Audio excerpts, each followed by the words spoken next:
Page 9 du cahier d'exercice Ludo.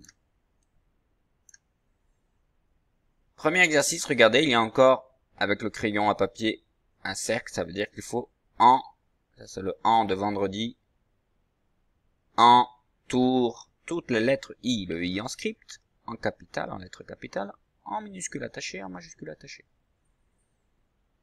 Ok, ici sur cette ligne, au crayon papier, allez-y, entourez, facile, hein. Ensuite, vous avez, comme pour le son A, ici il faut entourer le dessin si on entend le son prononcé par Ludo. Si on va zoomer un petit peu, comme ça vous pouvez voir. Si vous regardez bien ce que fait Ludo, là, vous le voyez là, on va zoomer plus.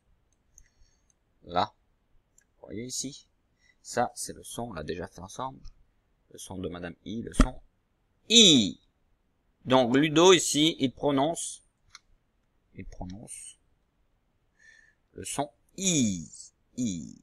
D'accord? Donc à vous, dans le deuxième exercice, de n'entourer le dessin que si vous entendez le son I. Facile. Alors je vous dis le nom, et vous, vous entourez si vous entendez I dedans ou pas. Cahier. Cahier. Okay. École. Ciseaux. Pinceau. Ardoise. Stylo. Règle. Ok, je répète. Cahier. École. Ciseaux. Pinceau. Ardoise. Stylo. Règle. On entoure si on entend le I. Et ici, dans l'exercice numéro 3, il ne faut plus entourer, il faut marquer d'un point. Marque d'un point. Mar.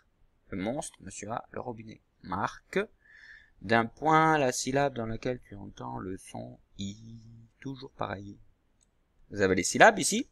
Ciseaux, stylo, cheminée, ordinateur. On entend tout le temps I, ça oui. Mais il faut marquer d'un point exactement dans quelle syllabe exactement on entend le I. Par exemple dans ciseaux. Est-ce qu'on entend dans si le I? Ou est-ce qu'on entend le dans zo le I? Dans si ou dans zo? Facile le I.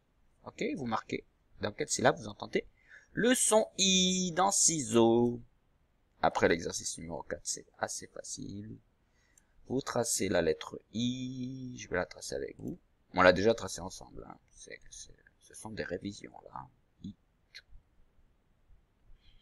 Voilà, on fait remonter un petit peu le I pour accrocher les autres lettres. Et on n'oublie pas le point. Regardez, le point, il est entre la première interligne et la deuxième. Voilà, I. À chaque fois, il y a un point. À chaque fois qu'il y a un point ici, vous tracez la lettre I. Ensuite, pour le cinquième et dernier exercice, je vais vous aider. Je vais vous donner une aide. Ok. Il faut relier les trois personnages principaux. Non, les quatre principaux, c'est-à-dire la famille de Ludo, les membres de la famille de Ludo, les parents et les enfants. 2 parents, 2 enfants. Ok, donc il y a Ludo, papa, maman et Nina. À vous de relier, ok. Mais si vous n'arrivez pas, comme il y en a 4, je vous mets quelque chose pour vous aider. C'est vraiment pour vous aider. Hein. Ici, voilà. Hop. Là, ok. Ça, c'est pour vous aider. Voilà, vous avez le modèle ici. Allez, ça vous aide. Relier. Vous avez tout, hein, ici. Relier, donc, je répète, chaque nom au bon personnage. Vous pouvez partir du personnage et aller vers l'étiquette, ou vous pouvez partir aussi de l'étiquette du prénom, là, ou du nom du personnage. Vers le point. Facile. Relier d'un point à un autre. Là, c'est d'un point à l'étiquette, ou de l'étiquette au point. Facile, on trace un trait, on relie. Voilà, à bientôt.